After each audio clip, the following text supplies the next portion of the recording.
Assalamu alaikum wa rahmatullahi wa barakatuh, and good morning. May the peace, mercy, and blessings of God be upon you all.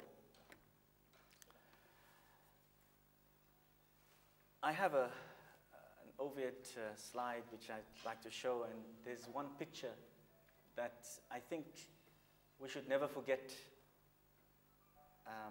It is the picture of how this xenophobic violence, which engulfed our country in May 2008, in fact started with a human being, being gasoline thrown on him and being burned alive. It's actually a very awful picture.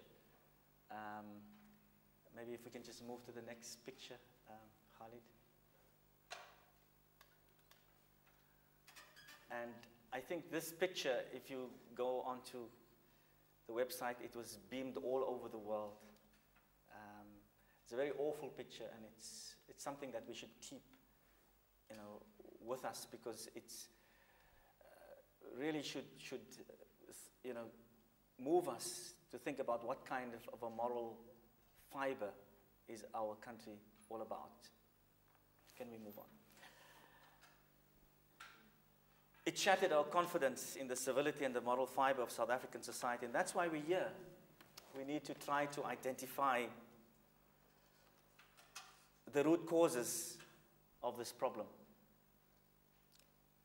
Because why do we want to, not for academic purposes merely, but once we can diagnose what are the causes, then we are better able, we are empowered to be able to formulate a correct healing. We can't just make a healing on the basis of not knowing what is the root causes. And so our discussion here is within that context. The root causes, as we've heard often, even now, are never singular. They are always multiple. And whenever we have people coming with saying that I have all the answers, and they come with black and white pictures, simplistic solutions, you must raise a big question mark about such individuals. Because we don't even understand ourselves.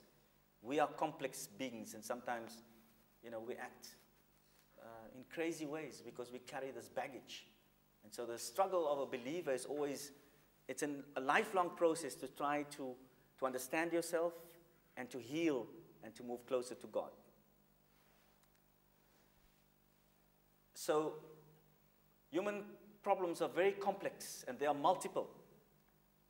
And these variables or the complex factors, they coalesce, they come together at a singular moment in time, and then they erupt in this kind of manner. Of course, then when we try to hold together a number of variables, including the economic, the moral, the government policies, we hold them together, we can also distinguish, and it's in fact a laudable exercise, to distinguish between those factors that we believe to be primary, or we call them in academic parlance independent variables, and those variables which are also part of the root causes, but they are secondary or tangential variables. It's a very complex exercise. I certainly believe, as we heard yesterday, that poverty is not a symptom, it is a cause.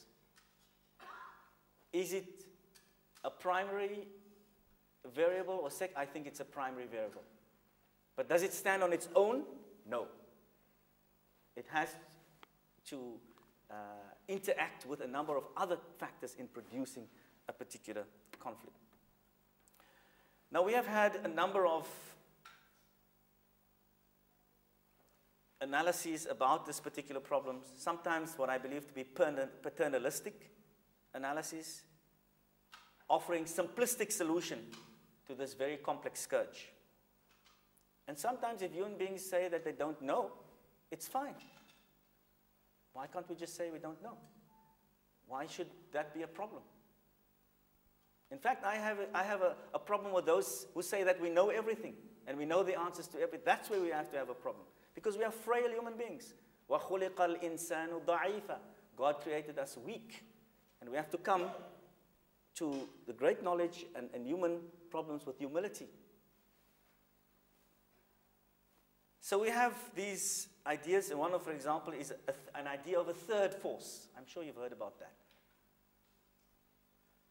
This is a spurious explanation. Many commentators have cynically asked whether the suggestion that there might be a third force at work here is not just a red herring to divert us from government incompetence. In fact, a number of them are government folks. Another misleading notion is blaming the xenophobic attacks on criminal elements. Sure, criminals are at work here. But are they the cause of xenophobia? Or are they perhaps just fishing in troubled waters and jumping on a bandwagon that is already in motion?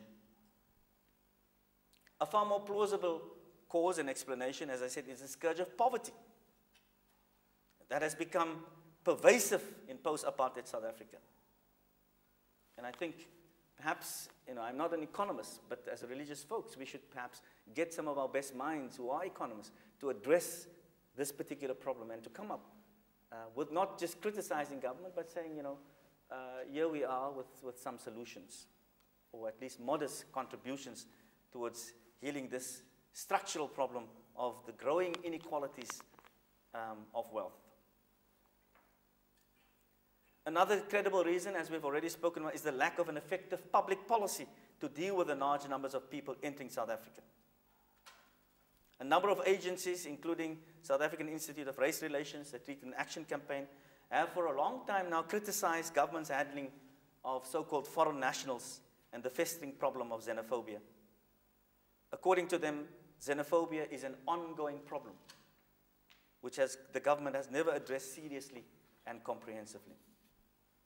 My paper, however, looks at one particular dimension of the problem, what I lead to an ethical and moral problem. And I'm not saying that this is the solution, it's part of this complex number of variables.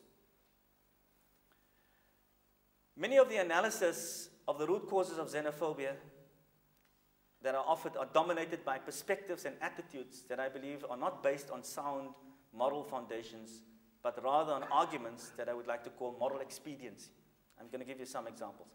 We are told by some people that we should end the xenophobic attacks against refugees and foreign nationals because it is going to negatively impact on foreign direct investment or on the 2010 Soccer World Cup. Is that a good enough reason why? Because then we're not going to have investment, we're not going to have tourists coming into our country, World Cup. I think this is moral expediency. This is not, helping the problem. A more sophisticated version of such an argument is that we are being reminded that we are morally indebted to our neighboring African countries because during the struggle against apartheid, our neighbors welcomed those of us who have been uprooted and provided solidarity at tremendous costs to themselves. Now, of course, there's great merit in these arguments. Many of our neighboring countries suffered tremendously.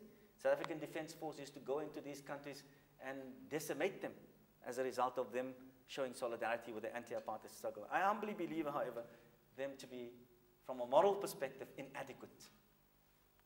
Why do we need to respond to the human plight of refugees and our fellow Africans for these expedient reasons? What would have been the case if such reasons did not exist? Hypothetically speaking, if our neighboring countries had not provided anti-apartheid activists with refuge and solidarity, would South Africans then have been freed of any moral responsibility? Are there no intrinsic moral reasons which could and should motivate us to respond with human compassion to the plight of refugees? And this, I think, is the value added that we've heard in this conference all the time. That as religious people, this is, part of what it means to believe in God. That you respond with love and affection out of intrinsic, not any other reason but faith. So this question goes to the very heart of the weaknesses of the current debates on refugees and foreign nationals and how to liberate ourselves from xenophobia in South Africa. It is the responsibility of faith communities, Christians, Muslims, people of faith, to offer deeper and far more ethically grounded visions of a truly humanistic and compassionate South African society, and for us to make strategic interventions in order to shift the balance